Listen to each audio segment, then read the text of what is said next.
তোমালোকে এই যে দেখি আছা এই তন্ত্ৰটো তোমালোকে চোৱাচোন ইয়াত এই দুটা হৈছে টেষ্টিকুল বা টেষ্টিছ অসমীয়াত কয় অন্ধকোষ তাৰপিছত এই দুডাল হৈছে যি দুডাল দেখিছা এই দুডাল হৈছে শুক্ৰবাহী নলী আৰু লগতে এইটো হৈছে ফিমেল জিনেটিয়েল সিস্টেম মানে স্ত্ৰীসকলৰ এইটো হৈছে মূত্ৰ জনন তন্ত্ৰ এই স্ত্ৰীসকলৰ মূত্ৰ জনন তন্ত্ৰটোত এই যে ডাঙৰ এই বহল অংশটো এইটো কোৱা হয় জৰায়ু এইটো মানে জৰায়ুৰ ভিতৰ অংশ হ'ল তাৰপিছত এইফালে এই পাইপ দুডাল যে দেখিছা এই নলিকা দুডালৰ নাম হৈছে ফেলোপাইন টিউব আৰু এই ফেলোপাইন টিউবৰ ভিতৰতে কি হয় ডিম্বাণু আৰু শুক্ৰাণু মিলিত হৈ সন্তান সৃষ্টি কৰিছে পুৰুষৰ মানে মেইল ৰিপ্ৰডাক্টিভ সিস্টেম কিন্তু এইখিনি এটা কথা মনত ৰাখিবা আমি যেহেতু বিজ্ঞান পঢ়িছোঁ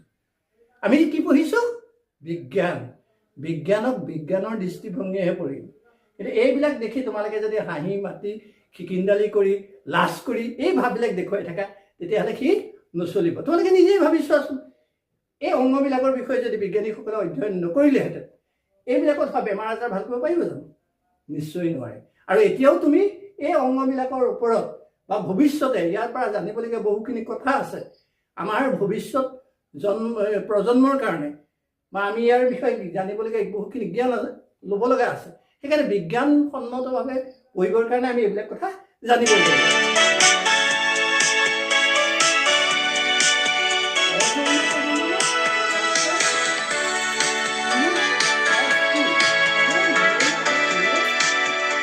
মই ছাত্ৰ ছাত্ৰীসকল তোমালোকলৈ প্ৰীতি আৰু শুভেচ্ছা জনাই আজিৰ পাঠ আৰম্ভ কৰিব লৈছোঁ আজিৰ পাঠত মই তোমালোকক প্ৰজনন সম্পৰ্কে ক'ম প্ৰজনন ইংৰাজীত কয় ৰিপ্ৰডাকশ্যন হোৱাট ইজ ৰিপ্ৰডাকশ্যন তাৰ ওপৰত ক'ম এটা আমি সাধাৰণভাৱে চাবলৈ গ'লে প্ৰজনন মানে কি সেইটো আমি জানিব লাগিব প্ৰজনন প্ৰধানিক দুটা ভাগত ভাগ কৰা হৈছে এটা হৈছে যৌন প্ৰজনন অন্যটো হৈছে অযৌন প্ৰজনন অযৌন প্ৰজননত মাত্ৰ পুৰুষ বা স্ত্ৰী মানে মেল অৰ ফিমেল যিকোনো এটা জীৱ হ'লেই হয় কিন্তু যৌন প্ৰজননত পুৰুষ আৰু স্ত্ৰী অৰ্থাৎ মেল ফিমেল দুয়োটাৰ প্ৰয়োজন হয় এতিয়া প্ৰজনন বুলিলে কি বুজা প্ৰজনন হৈছে যি জৈৱিক প্ৰক্ৰিয়াৰে জীৱবিলাকে সেই জীৱবিলাকৰ দৰে একে জীৱ তৈয়াৰ কৰি লয় সেই জৈৱিক প্ৰক্ৰিয়াটোকে কোৱা হয় প্ৰজনন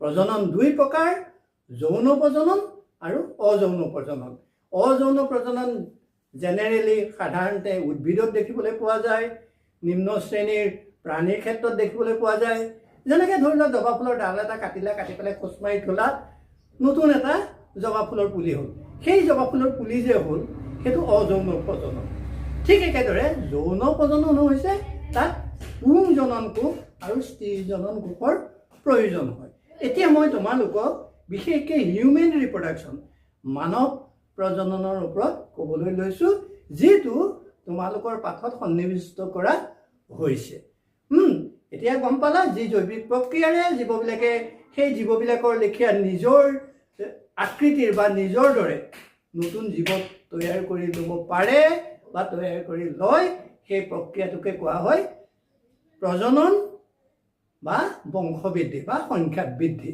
ইংৰাজীত কয় ৰিপ্ৰডাকশ্যন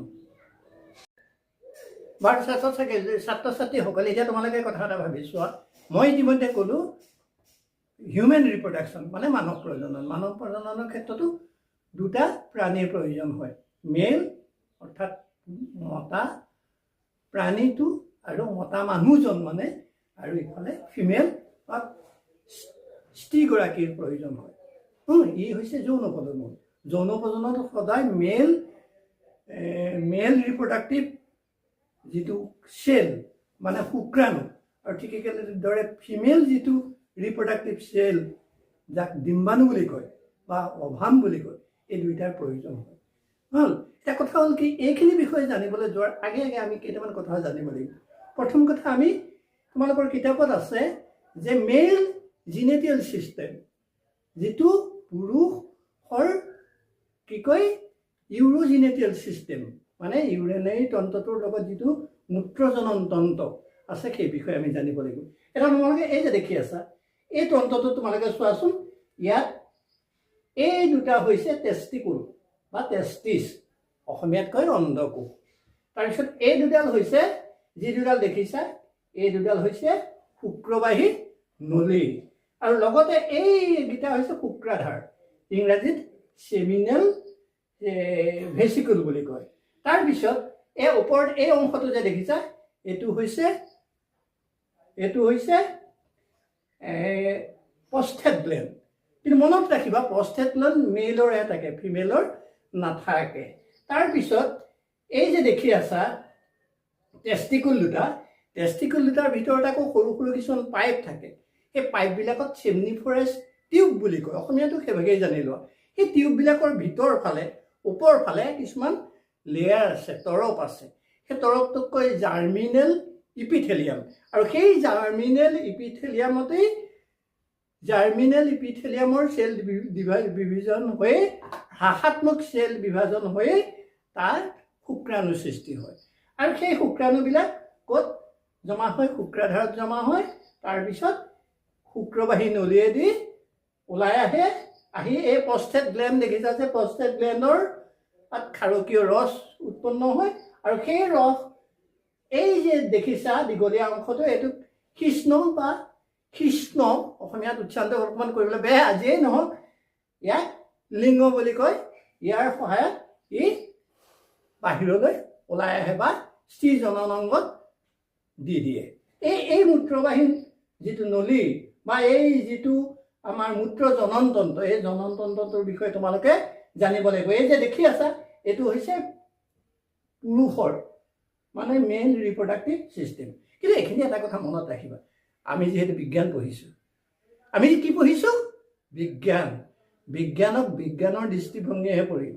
কিন্তু এইবিলাক দেখি তোমালোকে যদি হাঁহি মাতি খিকিন্দালি কৰি লাজ কৰি এই ভাৱবিলাক দেখুৱাই থাকা, তেতিয়াহ'লে সি নচলিব। তোমালোকে নিজেই ভাবি চোৱাচোন, এই অংগবিলাকৰ বিষয়ে যদি বিজ্ঞানীসকলে অধ্যয়ন নকৰিলেহেঁতেন এইবিলাকত বেমাৰ আজাৰ ভাল কৰিব পাৰিব জানো?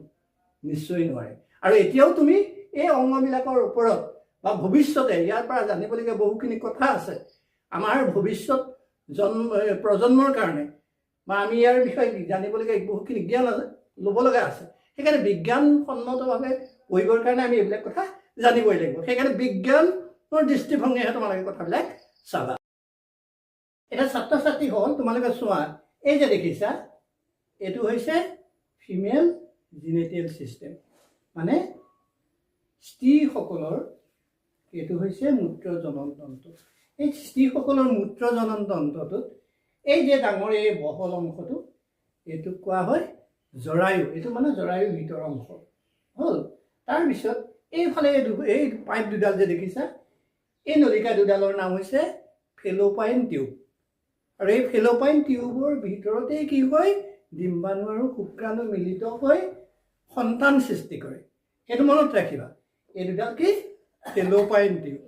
তাৰপিছত এই বগা বগা এই যে ডাঙৰ ডাঙৰ এই অংশ দুটা গোল গোল এই দুটা হৈছে কি?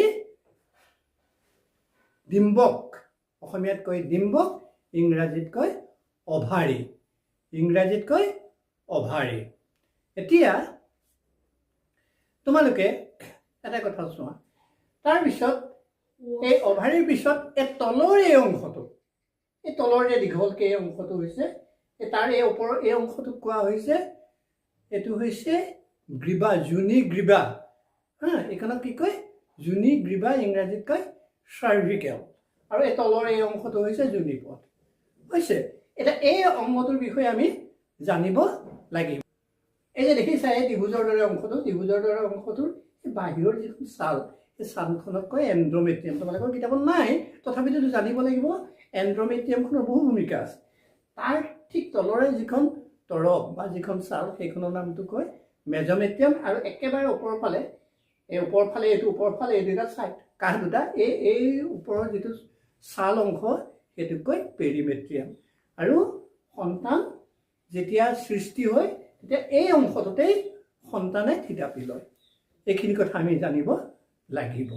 এতিয়া কথা হ'ল কি, ইমানখিনি মই ক'লোঁ, এতিয়া কথা হ'ল কি, এই প্ৰজনন প্ৰক্ৰিয়াৰ লগত এটা ক্ৰিয়া জড়িত হৈ আছে, সেইটো হৈছে যৌন ক্ৰিয়া আৰু সেই যৌন ক্ৰিয়াৰ লগত জড়িত হৈ যেতিয়া অবৈধভাৱে যৌন ক্ৰিয়াত লিপ্ত হয় বা বিভিন্ন মানে অসৎ উপায়েৰে কোনোবাই যৌন ক্ৰিয়াত লিপ্ত হয় তাৰ ফলত কেতিয়াবা কিছুমান যৌন ৰোগ হয় আৰু সেই যৌন ৰোগ সম্পৰ্কে মই ইয়াৰ পিছৰ ভিডিঅ'টোত তোমালোকক ডিটেইলছ ক'ম আৰু তোমালোকে প্ৰতিটো কথাই বিজ্ঞানসন্মতভাৱে চাবা।